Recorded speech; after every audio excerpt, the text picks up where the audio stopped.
You're listening to Two Guys Talking Wine with Michael Pincus and André Prue. Hello, Michael. Hello, André. Did we have to start with Chardonnay so early in the season? This was your idea. But not Ontario. This was your idea. I'm not letting you throw me under the bus when it was your idea. No, I said, have you tried this? And then you said, hey, should we do a podcast of it? And I said, if I have to. Okay, we'll let people believe that that's how it happened, but okay, that is kind of how it happened. So I'm always excited when we get a press package from Flat Rock. I know we give Flat Rock a lot of coverage on the podcast, but I think it's just because I think a lot of people by now know our sensibilities. I don't mind spending the money on a bottle of wine. You don't like spending a lot of money on wine. And I think the reason why Flat Rock gets a lot of coverage is because they check a lot of boxes about what you and I both love about wine. Good value without being too expensive, always interesting. Yeah. And I really think that in terms of that ultra premium level, they are the flagship. They're the baseline. I would also say, and I'm going to go on a limb here because I really haven't checked my stuff, but I mean, I would say that their 2020 Chardonnay, just the base model, $20 bottle, would have been my Chardonnay of the year last year. I still think it was the Rusty Shed for me. Like, I just loved the over-the-topness of it. Yeah. I have a few bottles downstairs. I'm not going to age it as long as I had initially thought from what I learned last year with just the experiments of aging Chardonnay, but I think it's going to hold on for probably 2 years at its peak drinking window. It's, but for as I'm saying, the $20 window for Chardonnay, that 2020 it's unparalleled. Unbelievably good. And that's really, you know, and I've said to Ed, I've said to you, I've said to anybody who'll listen to me, that base model, let's call it the base or the entry level. Yeah, they just call it the entry level. In a hot vintage is better than the Rusty Shed. Whereas in a cool vintage, the Rusty Shed blows the entry level out of the water. Okay, you know what? I didn't open the bottle of 2021 on the table because I wanted to see how things were going to go with the rest of this conversation.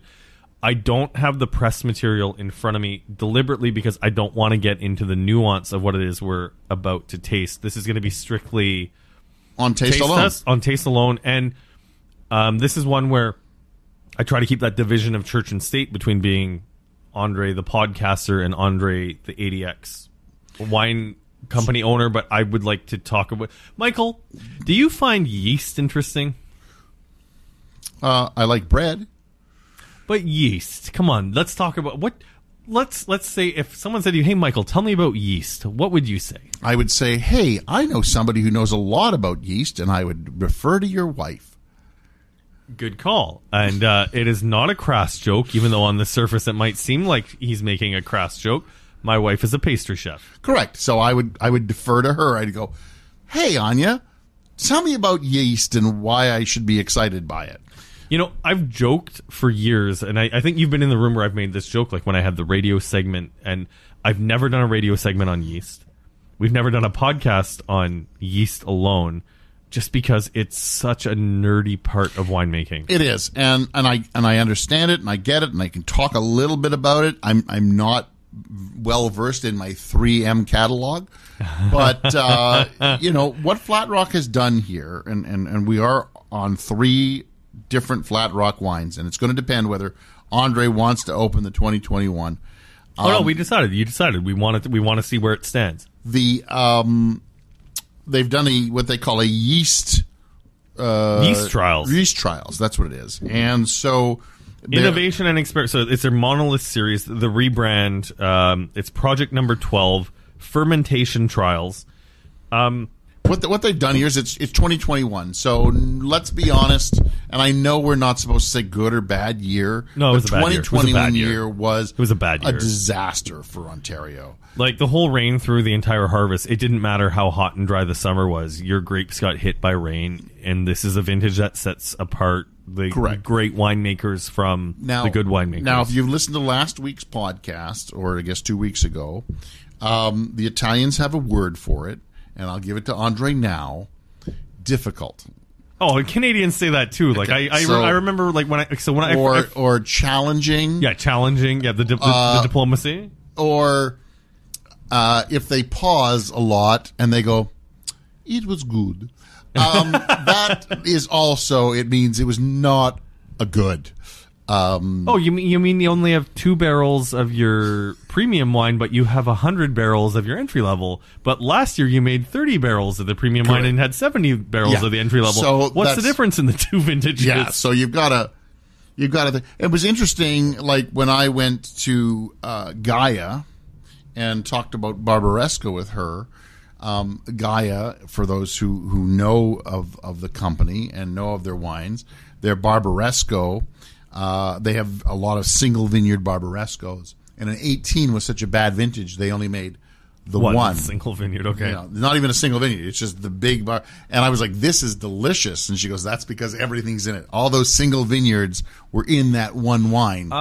Yeah, okay, you know what? That is one of the secrets that I think a lot of people don't really think about. So like in a vintage like 2019 and 2021, Trius Red is going to be a really good buy because it's unlikely that Craig made a Grand Red in those vintages, and the best barrels get set aside, or individual cuvées, like there's components of like the Red Shale and the East Block that end up. I think that was something I learned like 10, 12 years ago when I was sitting in a Portuguese seminar. And the winemaker said, we usually make 4 or 5 different single vineyards out of our wines, but this year was so bad that we just put all of those single vineyards into this one wine, and it was a spectacular wine, and it was like $15 or less.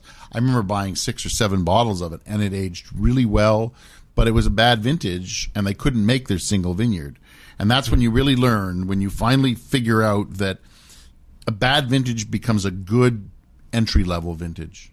And that's very important for people to understand. And also, yes, a bad vintage is a bad vintage, but it's a bad vintage for single vineyard. It's not a bad vintage for entry-level because everything gets okay, but that being said, coming back to Ontario in 2021, it was a challenging vintage across the board. It was tough to get fruit out of the vineyard. It was good. Yeah. Maybe. But the cool thing about 2021 is like we're focusing on Chardonnay and Pinot Noir, and this is one where, like I said, I'm going to talk a bit more about my business and what I'm doing. I had a chance to meet Alison Findlay, who was the winemaker at Flat Rock in January of 2022, right after the ferments had finished. Oh. And it's one of these things where I'm still learning. Like Adam Kern is making our wine. I make the important decisions happen by his hands. Like I'm not responsible for any of the winemaking decisions for the ADX Wine Company. But when I went down in January and the ferments had finished, I just had this sense of relief. I had this sense of relief because the wines were tasting really good after the ferments were done. And when I met Ali at Flat Rock, I didn't prompt her for this because like I just finished mine. I was just like, you know what, I'm going to go drop it on Allison. I haven't been to Flat Rock in a while. And we went down and we barrel tasted a few things, a few 2021s, and she was just like, when this ferment was done, I felt relieved. And I don't think any winemaker would say that. They'd probably be more, it's good, than talk about the sense of relief they felt. Chardonnay is critically important to Ontario because in a hard vintage like 2021, it is still going to make outstanding wine. Correct. And I think if you would talk to Ed, he would say he was thankful that he only did Pinot and Chardonnay so that they got picked earlier before the real rains just really set 100%. So we are looking at, again, these ferment projects. So one is called VL2. The other one is called Delta. So those are, okay, you made a 3M joke earlier. For those of you who don't work in the wine industry, you buy yeast to ferment grapes the same way you would buy yeast from a grocery store. The only difference is you have a catalog with different choices. Like there is literally a catalog of different types of yeast that you can buy. And it'll augment this, it'll augment that, it'll, and it's good for Chardonnay, it's good for Sauvignon Blanc. Exactly. But there are other factors at play. It's not just the yeast you use, it's also being mindful of the temperature. Because you could dump a really good yeast for Chardonnay into a batch of Chardonnay, and if you don't watch your temperature and it ferments too fast, you will not get the desired results. So there's a lot of factors that go into choosing what yeast you use to make a wine. So the VL2 and the Delta is the name of the specific yeast strains that they've chosen to ferment these with. So now we've tried the two. Yeah. I'm still of the same opinion. Do you want to open the regular one? Because I understand that one of these yeasts is more prominent within the other, and I have read about it. We'll talk about the two. One is definitely better than the other, unequivocally better than the other one, because the first one we tasted was VL2. Do you want to go first with your tasting notes, or do you want me to go first with the tasting note? Because again, I've tried this before, and I knew what I liked, and I had opened all three of them one evening just to try them. Yeah. And then I literally, after tasting all three of them, I sent you this long diatribe about why blah blah blah blah blah blah blah blah. Yeah, you, as you often do when you drink 3 bottles of wine in a night. You send me a manifesto. So, yeah, and then you went, I don't know, I haven't tasted them. Yep. So you totally, it's like, here's the balloon, I'm blowing it up really, really big, and you went, pop the balloon, and I'm like, well, now I have nothing to bitch about. Yeah, because there was okay, so let's have the discussion. Okay, so the VL2, that's the one I like. It's beautiful. It's round. The mineral just screams down the center palate, but it's supported. It's like by fruit. There's fruit on the palate. It really feels like this. It feels like you've got these. Let me build a mental picture. Like, picture these anthropomorphic. Okay, but pieces of chalk with paddles, like paddling a canoe. We've got little pieces of chalk that are like paddling canoes up your paddle. Up the river? Yep.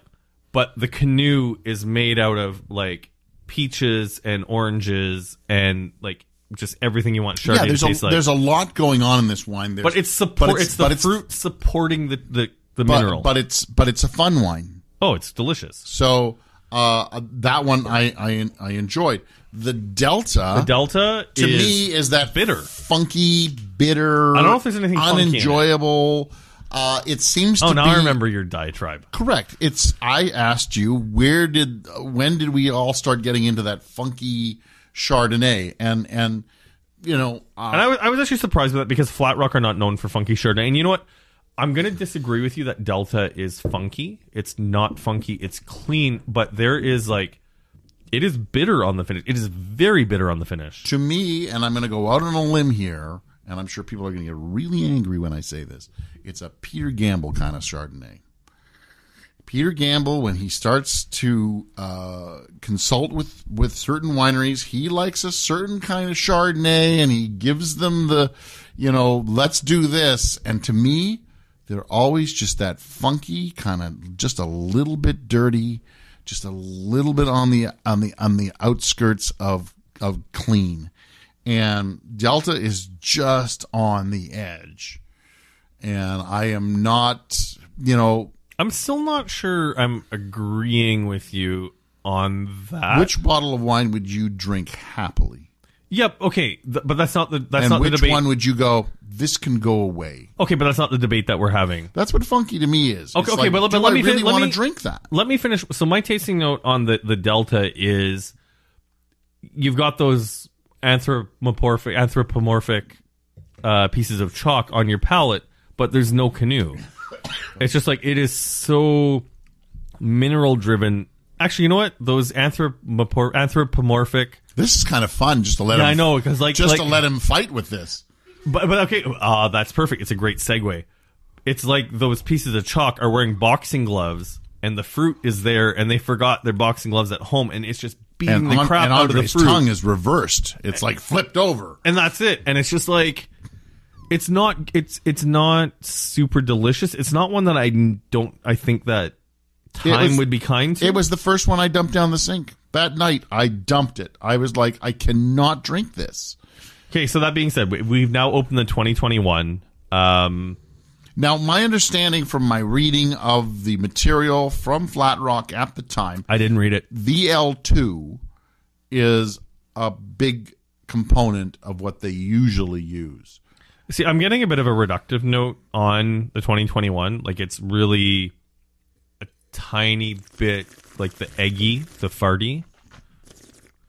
See, I would call this more funky than the actual Delta. No, this is a wine you can easily drink. It's I like the VL2, but I remember that evening I just went back to the 21. And I'll be honest with you, I am a fan of the 2020. Yeah, 2020 is awesome. And it's hard to me, remembering what the 2020 is like, to drink the 2021 and go, yeah, that's okay. It's a step back for me, but I also know vintage variation. Yeah, of course. That whole thing comes into it. So if you're expecting a 2020, you're not going to get it. No, you're not. But I mean, it's a nice wine to sip on. And the VL2 is the ugly stepchild. It's good. You'd have it at the table, but the Delta is the one you leave upstairs. That's the kid you don't bring downstairs when you have company. I'm really digging the VL2. The 2021 is good, but I think it's too soon. I think it's actually my favorite thing about how Flat Rock structures their portfolio, because there's some vintages where, like in 2020, where it's just like, oh, you could probably charge more for this Chardonnay. It's smart business on Flat Rock's part that they keep the price where it is, because in 2021, this is a $20 bottle of Chardonnay. If I spent $30 on the 2021 Chardonnay, I would probably be disappointed. This makes me wonder if Flat Rock now starts changing the way they do business. What do you mean? And I'll go with this. So in I believe it was 2012, was a great vintage in Ontario, and Brian Schmidt came out with his regular Cabernet Franc at that time $12.95, and it flew off the shelf because of course it was great. 2012. Now, what he has to do is he's got to come out with the 2013, which is, it's an okay vintage. It's pretty average vintage. It's not a 2012. And he has to bring it out sooner because the 2012 flew off the shelf. Flies off the shelf. He doesn't want to bring it out, but because of what the LCBO and how the LCBO operates, he's got to get, that wine into the channel before he loses that listing. Listing. And then he brings out the 13 too soon, and now it doesn't taste the same as the 12. And so he starts thinking to himself, how do I make it so that I can get more consistency into the vintage or into the wine, so that it's not it's not so diametrically opposite. And so he starts looking into chips instead of barrels. He starts looking into various things so that he can make the wines quicker and get them out to the LCBO, just in case he comes up with a 16, which is great, a 20, which is great, and the 21 is not going to be as good. You just know it. But he wants to try and make it so that the wines are going to be more similar than so. Okay, so don't bore us. Cut to the chorus. What did Brian do? What he did was he went to chips. He went to chips. He made the wines quicker. He stopped using barrels. So I didn't know that. So my thought here is, does Flat Rock start to go, you know what? 2020 was great. 2021, not so great. Plus, we had to rush it to market to keep our channel. So do we now start thinking of a different way to make a Chardonnay more consistent in that entry level? I don't know if Ed does it. I think Ed would not want to do it. That's it. But this is rush to market. Having spent time with the winemaking team at Flat Rock many times over the last little while, and knowing Ed, and they are not sponsoring the podcast, so I am not defending Ed for any reason other than just being very intimate with the winemaking there. With Chardonnay. I don't see Ed being the guy that's going to cut corners. But I think he's mitigating that vintage variation with the pricing. This is not like, it's still $20, and that's it. But it's worth $20. But what I'm saying is it's worth $20. The 2020 they sold out of like that. Okay, but that's the thing, now though. they have to rush this to market. No, I don't think they have to rush this to market. They I don't obviously did rush it to market. They didn't rush it to market. It always comes out at this time of year. It was out earlier. Okay. Because they had to rush it. But it's also 2021. You didn't need as much oak on it anyways because of what the vintage gave you. Like, the wines tasted good. It's also... I don't know. If we talked to Ed, I would bet you he had to rush this probably at least a couple of months earlier than he wanted to because they sold out of 2022 soon, which is the same problem that Brian Schmidt had in 2012. Okay, but I think... And then you got to start rethinking your business model if you want to keep that LCBO. I don't agree with you on the fact, though, that I think that Ed has already mitigated that problem with the fact that the pricing is reasonable. I don't think you can mitigate the problem of rushing a wine to market.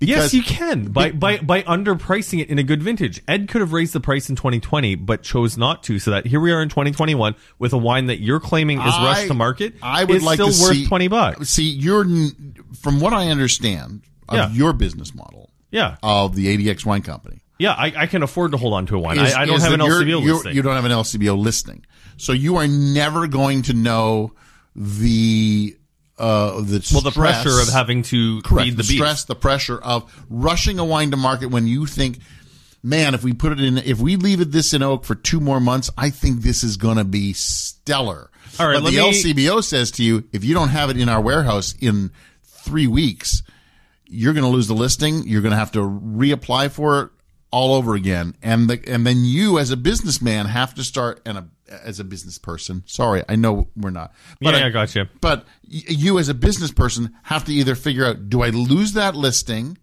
or do I rush it to market? And the choice becomes rush it to market. Do you know what the worst part about this conversation is, though? Is that if the LCBO was a savvy consumer of premium wines, they would be happy to wait the few extra months to make sure that their customers. Hang on, let me finish. Let me finish. Let me finish. Let me finish. Though. I think my head just exploded. But that's it. But that's it, though. Like, I think we've just uncovered like another big problem with how the LCBO does business. If the LCBO was a good business partner for Ontario wineries, they would be happy to wait for the product to be ready to go to market, recognizing that wine is an agricultural product and finite. So if you're telling me that wineries in Ontario, and here's the thing is, a lot of people who work for wineries in Ontario listen to this podcast.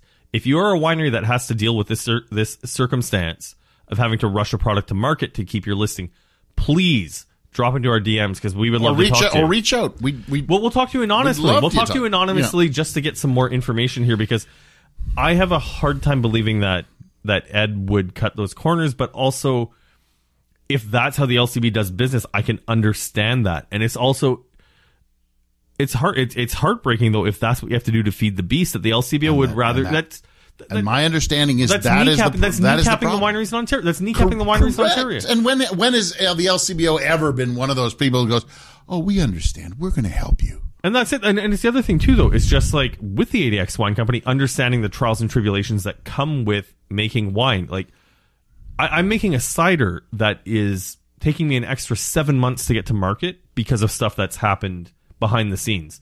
It's stuff that's not in my control.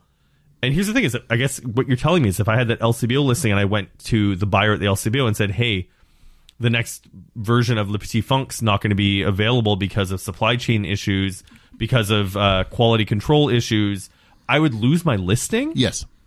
100%. That is insane. Gone. Reapply for it next year. Hopefully we'll take it again. That is insane. That is completely insane. So I guess it's the same thing as when I wrote my article for Ottawa Life magazine years ago under anonymity.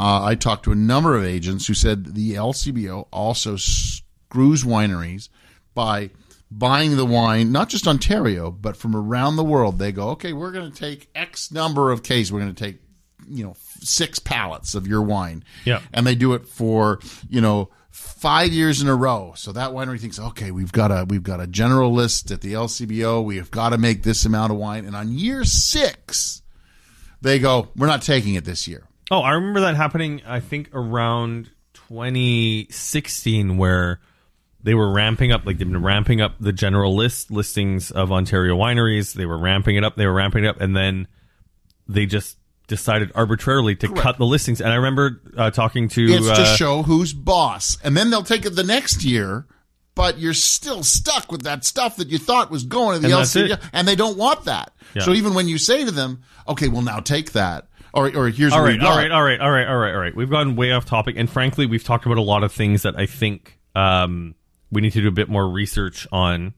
I don't think we've said anything that would get us in trouble. But... I've done some research on this, my friend. Okay, but let's see if we can update the conversation. It might be worth reaching out to Flat Rock to see if that is indeed the case. Ed, I know you listen.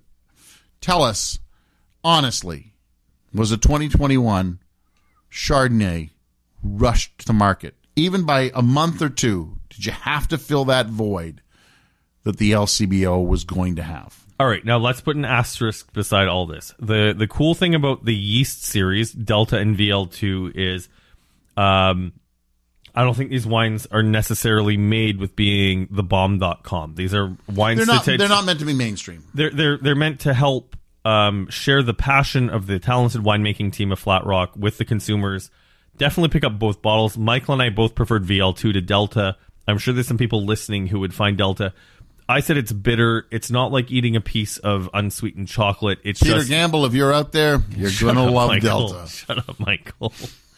And then the 2021 Chardonnay, I think it's to market too early as well, but I think it's going to come together in about 6 months. It's gotten a little better in bottle. Yeah. I like it. I like it a little better than the last time I tried it.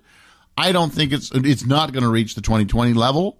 It's going to be different. Jumping. It's going to be different because I do like cooler, leaner years for Chardonnay.